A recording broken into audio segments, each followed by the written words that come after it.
이 지금 특검 법안들은 위헌적이고 저는 굉장히 이율배반적인 규정들이 많다라고 생각합니다. 법원 행정처장님, 예, 일단 이 내란 특검과 관련해서 특검 법안을 보면 심리 과정 전 과정을 의무적으로 공개하도록 되어 있는데 우리가 헌법 규정에 보면은 그 심리의 공개나 비공개 여부를 재판부에서 판단할 수 있도록 하는 근거 규정이 되어 있는 거죠. 예, 국가안전보장이라든지 또 사회안정 질서라든지 여러 가지 사유가 있을 때 심리를 비공개할 수 있도록 그렇게 규정이 되어 있습니다. 우리가 선고를 생중계한 사례도 굉장히 드뭅니다. 근데 이것도 더더군다나 대법원 판결도 아니고 무죄 처정을 받는데 1심에 심리 과정을 전부 다 공개하게 되면 오히려 증인 신문 과정도 다 공개를 하게 되면 다음 증인이 그 증언 내용을 그 TV로 다 시청한 다음에 다시 나와서 진술을 하기 때문에 말 맞추기 논란이라든지 실질적으로 재판의 공정성 여부에 대해서 문제가 생길 수 있는 것이죠. 예, 저희 이제 그 소위에서도 말씀을 드렸습니다만은 저희 사법부에서 이번 개정안에 대해서 조금 의견을 말씀드릴 것이 있는데 지금 말씀드릴까요? 네, 말씀드리죠.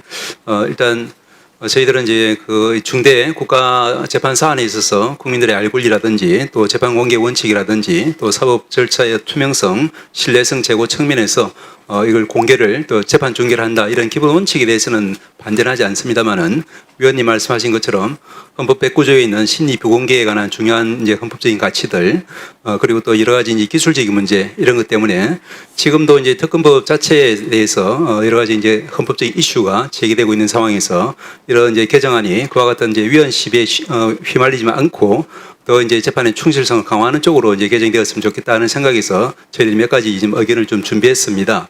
그래서 이제 기회를 주셨으니까 말씀을 좀 드리겠습니다. 그래서 저희들 생각에는 이제 좀 사소한 부분하고 조금은 무거운 부분 이 두 가지로 나눌 수가 있을 것 같습니다. 먼저 사소한 부분에 대해서 말씀을 드리겠습니다. 첫째는 이제 지금 11조 사항 여기에 보면은 저희들이 수정을 나눠드렸습니다만은 이 공판 준비기일은 다들 아시다시피 이제 쟁점 정리하고 서로 이제 재판 진행하는 의견을 교환하는 이런 절차이기 때문에 이 부분은 이제 비공개로 하는 것이 대원칙인데 오히려 이걸 중개를 하게 되면은 그러면 이제 충실한 이제 합리적인 의견 교환이 힘들기 때문에 이 부분은 아마 이제 입법 과정에서 좀 착오가 아닌가 싶습니다. 그래서 그 부분은 이제 이 재판에서 이제 공판 및 선고로 고치든지 아니면은 준비기일을 이제 제외한다라는 그런 규정을 넣든지 이렇게 하면 될 것 같습니다. 물론 이제 그 영장 신문기일이라든지 보석 신문기일이라든지 이 부분은 뭐 당연히 제외돼야 되겠습니다만 그건 현행법에서도 포함하고 있지 않기 때문에 문제는 되지 않는 것 같습니다. 그다음에 이제 이제 이쪽 7항에 보면은 이제 이 비식별 조치 면제 그리고 면책 규정 추가가 이건 필요하다는 말씀을 좀 드려야 될 것 같습니다. 이제 3대 특검 사건이 이제 이 개정안대로 만약에 추진이 된다고 하면은 하루 종일 진행되는 재판에 개인정보나 또 국가기밀 등 매번 이제 이 판사들이 또 직원들이 비식별 조치를 해야 되고 그러면 이제 요것 때문에 그 다음 날 재판 이 진행에 좀 차질이 생길 뿐 아니라 또 단기간 내에 이렇게 비식별로 한다는 것이 상당히 어렵기 때문에 그러면 이제 지금 현재 예정하고 있는 녹화 중계라고 하는 것도 상당한 시간적인 소요가 될 것 같습니다. 그러면 이 법의 취지가 몰각이 될 것이기 때문에 더군다나 이제 이 담당 직원이나 법관들이 비식별화의 오류나 내지 불충분으로 인한 고소고발 사태에 직면하게 되면은 형사 책임 문제로 업무가 현재 좀 지체될 가능성도 농후할 것 같습니다. 따라서 이것은 이제 이미 민사소송법에 있는 책임 면책 조항과 같이 재판 중개 관련 개인정보 등 비식별 조치를 면제하고 고의 또는 중과실이 아니면은 이 부분은 이제 민형사상 책임에서 면책된다 이런 규정을 추가하면 간단히 해결될 수 있는 문제인데 이 부분도 역시 사소한 부분으로 저희들은 생각합니다. 그리고 이제 소위에서 저희 이제 사법부의 유예기간에 대해서 이제 필요성은 공감하는데 어느 정도가 필요한지에 대해서 의견을 달라는 그런 말씀을 주셨습니다. 저희들이 이제 그 계산상으로는 이제 중개시설이라든지 전문 인력 채용 이런 것 때문에 한 3개월 정도가 지금 소요되는 것으로 예상이 되는데 다만 이제 앞서 말씀드린 것처럼 이제 비식별 조치를 면제를 하고 그리고 이제 기존 안에 나와 있는 대법원 규칙 규정은 굳이 둘 필요는 없기 때문에 왜냐하면은 대법원 규칙을 이제 만들거나 고치려고 하면은 그러면은 이제 대법관 회의를 소집해야 되고 하면은 1개월 이상 또 소요되는 그런 이제 문제가 있어서 이 부분도 이제 이 부분만 이제 받아들여지면은 공포 1개월 정도로 단축 가능하겠다라는 예, 그래서 이제 그게 지금 이제 세부적인 이제 사소한 부분을 말씀드린 거고요. 조금 이제 무거운 부분을 말씀드리면은 이제 그 말씀 주신 것처럼 헌법 109조에 우리가 이제 국가의 안전보장, 안녕질서, 선량한 풍속을 해칠 위험이 있을 때에는 법원의 결정으로 이제 비공개할 수 있다고 되어 있습니다.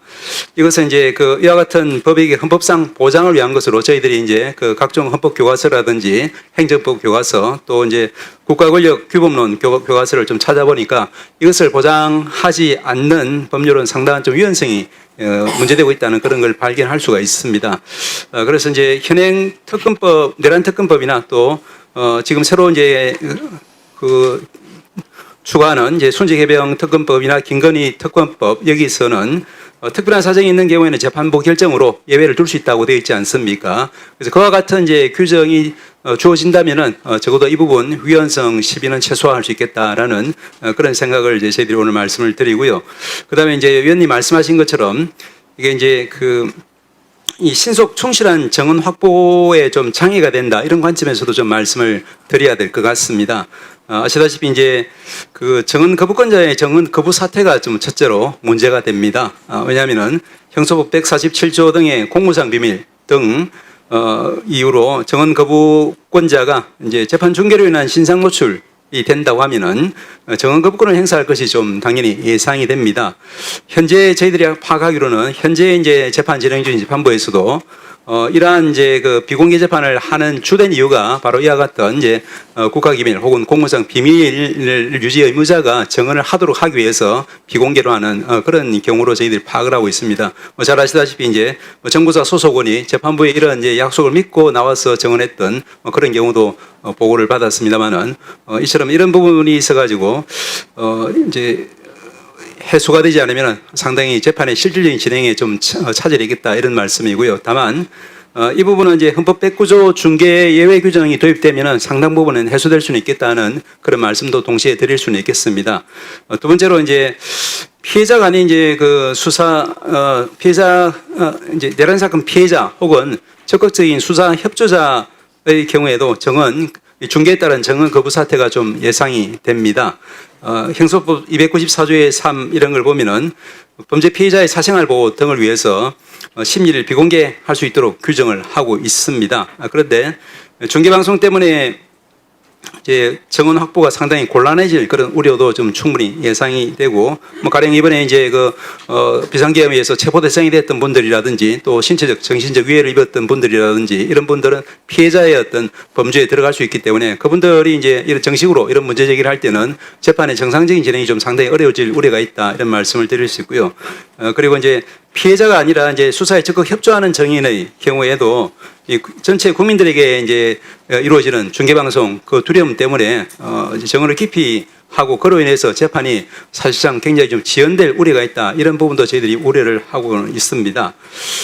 그래서 이제 더 나아가서 이제 말씀하신 것처럼 마지막으로 이 재판 실무상 저희들이 이제 다수의 이 정인에 대한 정인 신문이 이루어지는 그런 사건에 있어서는 그 정인들이 이제 앞선 정인의 정언 내용을 다 확인하게 되면은 그다음 이루어지는 정인의 정언이 왜곡되거나 변질되거나 이럴 위험성이 많기 때문에 그 정인에 대해서는 같이 나오더라도 좀 격리를 시킨다든지 해서 그 정인의 정언의 좀 진실성을 확보하려고 하는 노력을 대부분의 재판부가 하고 있습니다. 그런데 이제 그와 같은 사정이 특별히 좀 이제 요구되는 이런 이제 상황에서 만약에 이제 전체적인 중개가 아무런 제한 없이 이루어진다고 하면은 결국 또 그 부분도 말씀하신 것처럼 이제 충실하고 또 객관적인 진실에 부합하는 재판 이루어지는데 좀 장애가 될 수 있겠다 이런 걱정을 좀 하고 있습니다. 그래서 이제 저희들 입장에서는 이제 앞서 사소한 부분에 관한 그런 부분은 이제 위원님들께서 이제 봐주시면은 이제 살펴봐 주시면은 저희들 입장에는 큰 이제 의문 없이 이 부분은 이제 간단한 자꾸 수정으로 해결될 수 있다는 생각이고요. 그 외에 좀 무거운 주제로서 말씀드린 것처럼 이제 헌법상에 이제 그리고 법률상에 또 이제 재판 실무상에 이런 충실한 정언을 확보하기 위한 이런 이제 문제점에 대해서도 저희들은 그런 우려가 있기 때문에 결국 기존의 이제 내란 특검법에 가지고 있는 그리고 이제 새로 김건희 특검법이나 아니면은 이제 순직 해병 특검법에서 역시 도입하고 있는 재판부에서 특별한 사정이 있으면 이제 중개하지 않을 수 있다라는 그 규정이 유지된다고 하면은 이런 부분은 원천적으로 해소될 수는 있겠다 이런 말씀을 드립니다. 네, 수고하셨습니다.